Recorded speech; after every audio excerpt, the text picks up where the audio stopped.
हो गया भजन आदत बुरी सुधार लो। तो सुखदेव जी कहते हैं अपनी बुरी आदत भी सुधार लिया जाए तो ये भी एक भजन ही है। इतनी रसिक बातें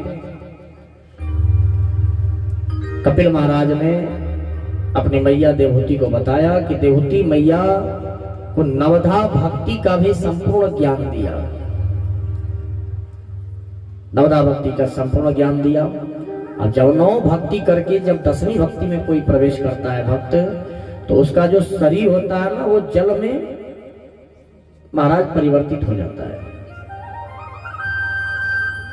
और देवहूति मैया का जो शरीर है वो जल में परिवर्तित हो गया और सिद्धिदा नाम की नदी बन करके देवहूति मैया बह चली महाराज।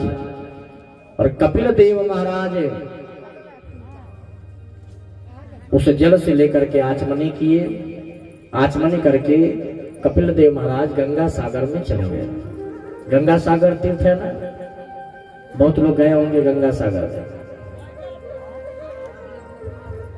तो गंगा सागर में आप जब जाएंगे तो कपिल देव महाराज का आश्रम आपको मिलेगा। बैठ जाइए माता जी, लोग बैठ जाइए, जो जा रहा है उसे जाने दीजिए, आप लोग बैठिए, बैठिए, बैठिए आप लोग। हाँ देखिए यहाँ के वो डाटा कनेक्शन ट्रांसफर करते हैं, देखिए यहाँ का डाटा ट्रांसफर बीएसएनएल का हज में देता नहीं, हज का बीएसएनएल में आता। आप लोग से भगवान ना जीत पाइला तो हमने को और कैसे जीतल जी बताइए। आप लोग जबले अपन डाटा ट्रांसफर ना करो जा तो ले चैने ना मिली।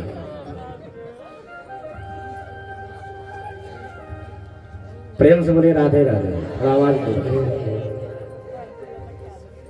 शांति बना के कथा सुनिए आप लोग। जो कथा में मन, देखिए कथा में मन लगाकर सुनने वाला व्यक्ति क्या है समझिए। एक व्यक्ति बैठ करके नमाज पढ़ रहा था अपना, और एक माता जी थी जिनके पति विदेश से कई वर्षों के बाद आ रहे थे। बड़ा प्रेम था उनका उसमें। तो जैसे ही सूचना पड़ी कि मेरे स्वामी जी आ रहे हैं, किसी ने आके सूचना दिया, वो जो प्रेमिका है, वो जो पत्नी है, वो विचलित हो गई अपने पति को देखने के लिए। घर से निकली, न सुध है न बुध है, कुछ भी पता नहीं है, दौड़ती जा रही है, भागती जा रही है, गिर रही है, पड़ रही है, भागती जा रही है। क्यों? क्योंकि उसे दिख रहा है सिर्फ उसका पति, मुझे उसको देखना है, मुझे उनका स्वागत करना है। और इधर जो है बैठ करके एक मौलवी साहब नमाज पढ़ रहे थे, उनके गमछे पर चरण पैर रखते हुए भागती गई। जब उधर से अपने स्वामी जी से मुलाकात करके अपने स्वामी जी के साथ आई तो डंडा लेकर के मौलवी साहब खड़े हैं, आज मैं तुझे देख लूंगा, आ जा इधर। जब उधर से वो बिटिया चली लेकर के अपना डंडा खड़े हैं, तू हमारे ध्यान में भंग क्यों की? अब वो बिटिया हंसने लगी और कही कि महाराज, मुझे तो अपने पति सिर्फ दिख रहे थे, मुझे अपने पति से इतना लगाव है कि मैं अपने पति के सिवाय कुछ भी नहीं देख रही थी कि रास्ते में कंकड़ पड़ रहा है, पत्थर पड़ रहा है, कि कोई गमछा पड़ रहा है, कि कोई क्या पड़ रहा है, हमें कुछ नहीं दिखा। पर आप किस प्रकार से ध्यान लगाकर बैठे थे कि आपको मैं दिखी, आपके प्रभु परमात्मा नहीं दिखे, किस ध्यान में थे आप? तो मौलवी साहब का माथा चकरा गया, अरे बेटी आज तूने मेरी बुद्धि खोल दी। तो सच कहा जाए, अगर आपका ध्यान कथा की तरफ है तो कौन आपके बीच से निकल के चला गया आपको पता भी नहीं चलेगा, बगल वाला ही चला जाएगा, पता भी नहीं चलेगा। सच्चा श्रोता वही है जिसके बगल वाला व्यक्ति भी चला जाए तो उसे पता ना चले। अगर वो मन से कथा सुन रहा है तब। और मैं कल एक व्यवस्था भी बनाता हूँ ब्राह्मणों से कि यहाँ एक आने जाने के लिए व्यवस्था बना दीजिए, पीछे से लोग जाए, बीच से कोई ना जाए। बड़े बड़े कथाओं में आप देखे होंगे कि जाने वाले जो व्यक्ति उनके लिए पीछे से व्यवस्था होती है कि चले जाओ। प्रेम से बोलिए राधे राधे। अब आइए हम लोग चतुर्थ स्कंद में प्रवेश करते हैं। आधे घंटे की और कथा है, पुनः आरती कराया जाएगा। तो माता देवहूति के जो पुत्र कपिल जी महाराज हैं गंगा सागर में चले गए। आज भी कपिल महाराज का आश्रम वहां पर मिलता है। माता देवहूति का वंश आगे नहीं चला और देवहूति मैया की 3 बहनें थी। देवहूति का तो परिचय हो गया। एक और है आकृति और प्रसूति। प्रसूति नाम की जो बहन है उनका विवाह हुआ दक्ष प्रजापति के यहाँ और आकृति का विवाह हुआ रुचि प्रजापति के यहाँ। ध्यान से सुनिएगा। रुचि प्रजापति के यहाँ जो विवाह हुआ आकृति का, उन्हीं के यहाँ भगवान का एक और अवतार हुआ यज्ञ देव के रूप में। बोले यज्ञ देव भगवान की जय। यज्ञ देव की पत्नी का नाम है दक्षिणा। यज्ञ देव के पुत्रों का नाम है फल। हम कोई भी अनुष्ठान चाहे छोटा हो चाहे बड़ा हो वो करते हैं तो उसका नाम है यज्ञ।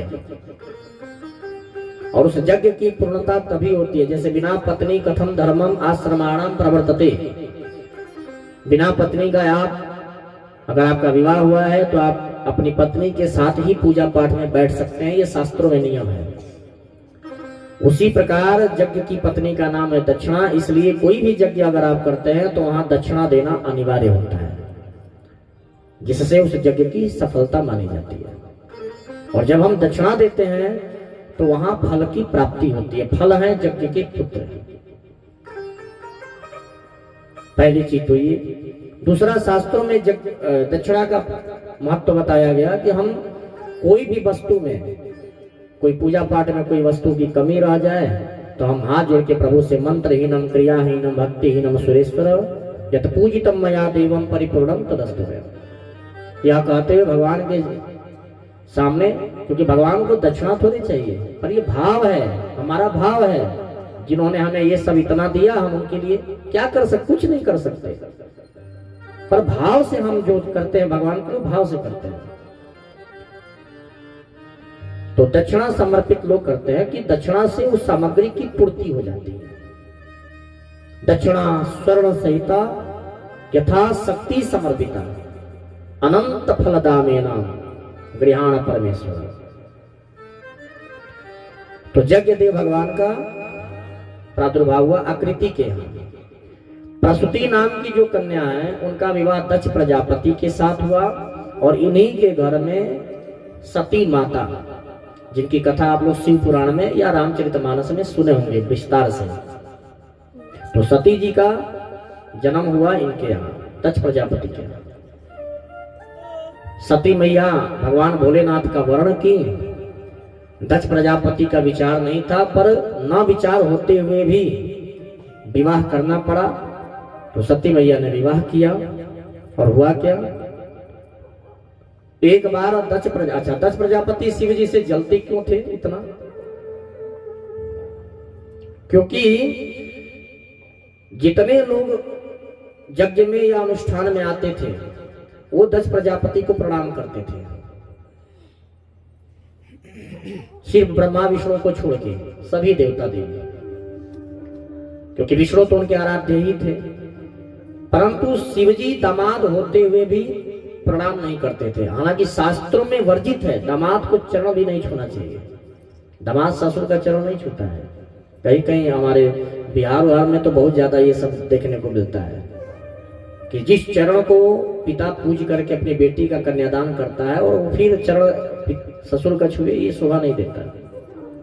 तो ये शास्त्रों के अनुसार वर्जित है और शिव जी इसी नाते उनको प्रणाम नहीं करते थे। पर दक्ष प्रजापति बड़ा अहंकारी, बड़ा अभिमानी, एक बार यज्ञ करवाया, सारे देवी देवताओं को न्योता भेजा, पर भोले बाबा क्या निमंत्रण नहीं गया। तो ये जो देवता है ना, ये भी कम नहीं है।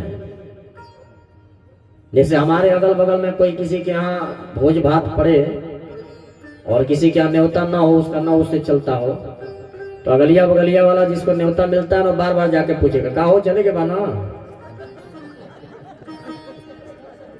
का हो चले के बाकी नहीं थे चले के ना भैया हमारा के तो नहीं थे।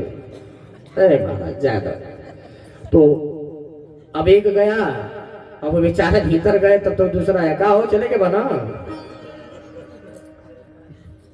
अब वो मुंह छिपाया बेचारा फिर रहा है कि चले के किसी हम लोग के बोलोले नहीं तो हमारा के किसी बुलाई। तो ऐसे ही देवता लोग भी हैं, पर्वतों के ऊपर से जा रहे हैं और सती मैया को चिढ़ा रहे, अरे सती चलना नहीं है क्या? सती ने पूछा कहाँ? अरे तुम्हारे पिता के यहाँ बहुत बड़ा यज्ञ हो रहा है, सभी देवता जा रहे हैं, क्या बात है, क्या सजावट है। सती ने कहा अच्छा ऐसी बात है, तो मेरे पिताश्री मुझे क्यों नहीं बुलाए? भाई ये तो तुम जानो। तो सती जो है मन में ये विचार कर रही हैं कि हो सकता है पिताजी भूल गए हो बुलाना। सती पहुंची भोलेनाथ के यहाँ, स्वामी अच्छा माताओं को कोई काम अपने पति से लेना होता है ना तो खूब बढ़िया से पहले उस दिन तो खूब बढ़िया से पैर दबाएंगी, हाथ पैर खूब दबाएंगी, खूब बढ़िया बढ़िया भोजन खिलाए। सुनील जी संभाल के रो रहा जान ले, बहुत बड़ा बड़ा बात हमें मंच से बताओ तो नहीं, प्रेम से बोलिए राधे राधे। तो जब माताओं जैसे माताओं को मायके जाके 10 दिन रहना हो या भाई का शादी पड़ जाए और 10-10 का गड्डी चाहिए 2-4 गो, या तनिया भूषण करवा चौथ आ जाए तो खूब स्वामी जी का पैर दबाएंगे, सब खूब बढ़िया बढ़िया आइटम बना के खिलाएंगे, भोजन बना के खिलाएंगे। और जैसे ही करवा चौथ बीतल भैल बिया मोर करवा का, अब का करवा आई स्वामी जी के संगे नहीं क्यों, ये सास ससुर के भी साथ हो रहा है। ससुर जी का पेंशन आवे के भैल तो पतो खूब बढ़िया बढ़िया खियावा लगा, जैसे ही बुढ़िया बुढ़वा का पेंशन उतर गई बस जाओ नहीं बैठा हो मिली ना भोजन। अबे जरूरी बात 9 बजे आके दुआरी पर खड़ा हो जाता रहा है कि नहीं है ऐसा? बुढ़ऊ के पेंशन मिले के बाद 5 दिन पहले ही से पतो खूब पैर दबाई, खूब सेवा करी, और जैसे ही पेंशन उतरल बस अब उनके को नसीब ना हुई। ये आज के जीवन की चर्चा है महाराज, ऐसा हो रहा है इस संसार में, इस समाज में सारे देवता चिढ़ाते हुए जा रहे हैं। सती मैया ने स्वामी जी से जाके कहा स्वामी जी आइए थोड़ा सा चरण दबा दो। भोले बाबा समझ गए ये चरण दबा रही हैं तो कुछ तो जरूर मांगेंगे। भोले बाबा जब देखे कि बड़ा देर तक दबा रही हैं तो भोले बाबा ने कहा सती क्या बात है, क्या चाहिए? स्वामी जी मेरे पिताजी के यहाँ ये सभी देवता जा रहे हैं, उनके यहाँ यज्ञ हो रहा है तो हम भी चली जाए, चलिए हम लोग भी चले। भगवान भोलेनाथ ने कहा देवी आवत ही हर से नहीं नैनन नहीं सने, जहां जाने से मान सम्मान न मिले, जहां जाने के बाद कोई उठ करके धधा के धरे न आपको गले न लगाए, वहां भूल कर भी नहीं जाना चाहिए, चाहे कितना हीरा मोती वहां बरसता है। अपनी झोपड़ी में रहो और ऐसे घर में कभी मत जाओ जहां जाने के बाद वहां के लोग आपका इज्जत सम्मान नहीं करते, कभी नहीं जाना चाहिए। तो सती मैया कई बार कहीं तो भोले बाबा ने कहा ठीक है आप चली जाओ। सती मैया थोड़ा आगे बढ़ करके, क्योंकि पग आगे नहीं बढ़ रहे, थोड़ा आगे बढ़ करके फिर लौट के आते हैं, तो मैं जाऊं ना? शिव जी कहते हैं कि जाओ, पति की आज्ञा नहीं है और बिना पति की आज्ञा के ही, पति आज्ञा दे भी रहे हैं तो हृदय से नहीं दे रहे हैं। सती गई, भोले बाबा को डर था क्योंकि इस कथा में हम बहुत विस्तार करेंगे तो बहुत ज्यादा हो जाएगा। और हुआ क्या, जब वहां पर गई तो शिव जी ने मन में विचार किया तो नंदी उंदी सबको लगा दिया कि तुम भी जाओ, साथ में जाओ, इनकी रक्षा करना। शिव जी जानते थे कि अब तो होके जो होना है वो होके रहेगा। पर स्त्री हठ जो होता है ना, उसके आगे पुरुष झुक जाते हैं। माताएं अगर ठान लेगी मुझे ये चाहिए, मुझे ये चाहिए, मुझे जाना है तो जाएंगी, दिन रात उसके लिए कला घर में करेंगे। और यही हुआ, सती गई तो वहां क्या हुआ, सबके लिए आसन लगा है, सबकी व्यवस्था है, सब लोग वहां पहुंचे हैं, परंतु वहां शिव जी के लिए कोई आसन नहीं है। सती ने प्रश्न किया। और अच्छा, सती जब गई तो उनकी जो बहनें थी, देखिए कैसे व्यंग बोल रही हैं, अरे सती आओ आओ, हमने सुना कि पिताजी ने तुझे न्योता नहीं भेजा, लेकिन हम जानते थे कि तू बिना न्योता के भी आएगी जरूर। लो, बहनों ने भी व्यंग बोला। माँ ने पकड़ के गले लगाया। माँ तो माँ होती है, माँ की ममता भी क्या कहा जाए भाई, माँ तो माँ होती है, सब कुछ बेटा बेटी कर देते हैं, फिर भी माँ माफ करती है, क्षमा करती है।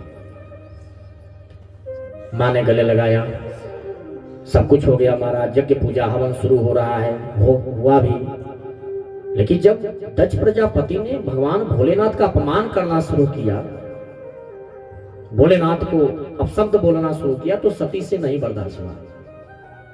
और सती ने कहा कि मैं बिना पति की आज्ञा के यहाँ आई, यह सोच करके कि आप भूल गए होंगे, पर नहीं। और मैं कैसी स्त्री हूं, अगर मैं एक सती हूं, सती नारी हूं, पतिव्रता नारी हूं, तो मुझे पति का एक भी पति के खिलाफ अपशब्द सुनना, ये मैं बर्दाश्त कैसे करके अभी हूं। और तुरंत सती वहीं पर महाराज अग्नि में कूद गई, यज्ञ खंडित हो गया। अपने पति के प्रति एक भी अपशब्द अगर कोई स्त्री सुनती है तो वो पत्नी कहलाने के लायक नहीं है, अगर वो पतिव्रता स्त्री है तो। प्रेम से बोलिए राधे राधे। नारद जी जा करके भोलेनाथ को सूचना दिए, बोले बाबा बहुत बड़ा गड़बड़ हो गया। क्या गड़बड़ हो गया? अरे वो सती को जला दिए लोग, अब लोग। तो बोल नारद जी जा करके और चढ़ा बढ़ा दिए। भोले बाबा रौद्र रूप में आए, निकाल के जटा फेंके, वीरभद्र भगवान प्रकट हुए। बोल वीरभद्र भगवान की। भोले बाबा ने आज्ञा दिया, जाओ तहस नहस करो, मुंडी उखाड़ के फेंको, जो मिले सबको मारो। वीरभद्र भगवान चले, नंदी भृंगी श्रृंगी सब चले, महाराज भूत प्रेत पिशाच डाकिनी साकिनी पिशाचिनी सब चले। पकड़ पकड़ के उठा के पटके, जो भी ऋषि महात्मा मिलता, कोई उनकी दाढ़ी नोच रहा, कोई उनका कान नोच रहा, कोई कुछ नोच रहा, सब भागे जा रहे हैं। अरे भैया क्या हुआ? जग्गी की पूड़ी मिला। अरे बाप रे बाप, पूड़ी नहीं मिला, पुआ मिल गया। सबका मुंह फूला है, गाल फूला है, हाथ फूला है, किसी का नाक फूटा, किसी का मुंह फूटा, हालत खराब है। सब भागते भागते जान बचाए। कोई पूछ रहा है क्या हुआ? यज्ञ में आहुति मिला। अरे राम राम, सब जान बचा के वीरभद्र भगवान गए और महाराज दक्ष प्रजापति को मारे, ऐसा उसकी मुंडी कट के गिर गई। सब छत विछत हो गया, त्राही त्राही मच गया। महाराज शंकर भगवान वहां पर आए हैं, सभी देवताओं ने प्रार्थना किया है, निवेदन किया है। तो दक्ष प्रजापति बहुत बोलता था, बहुत ज्यादा, इसलिए उसे बकरे का मुंह लगाया गया। और जब बकरे का मुंह लगा, क्योंकि बकरा बार बार बोलता है, मैं हमेशा बोलता ही रहता है, तो सबसे पहले जब बकरे का मुंह लगा, चाहिए बम बम का नारा कब से लगा? वही दक्ष प्रजापति पहला नारा लगाया, बम बम। तो जब मुंह लगा तो पहला शब्द उसके मुंह से निकला, बम बम।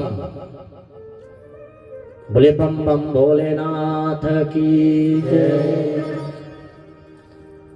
भोले बाबा ने उसका कल्याण किया और वहां से सती को लेकर के चले।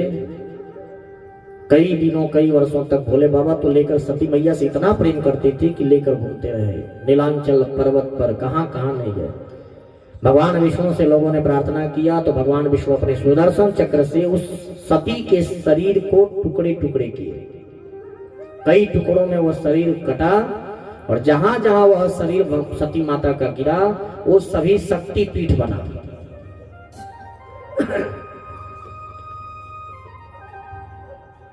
शक्ति पीठ के नाम से वो जाना जाता है। आप चले जाएंगे कब्रों कामाख्या में, हम लोग तो हमेशा साल 2 साल पे जाते आते रहते हैं, अपनी साधनाएं चलती है वहां। तो वहां जाएंगे आप कभी तो देखेंगे नीलांचल पर्वत पे गुवाहाटी में, वहां माता सती का योनि जो होता है वो गिरा है। और आज भी आप जाएंगे तो देखेंगे, अभी गुप्त नवरात्रि आ रही है, नवरात्रि 4 होती है, ध्यान से सुनिएगा, 4 नवरात्रि होती है। बहुत लोगों को नहीं मालूम है, बहुत को मालूम भी होगा। 2 नवरात्रि तो प्रसिद्ध है, जो चैत्र मास की है जिसे रामनवमी वगैरह हम लोग करते हैं, और एक आश्विन मास की नवरात्रि जिसे शारदीय नवरात्रि वगैरह ये सब बोला जाता है।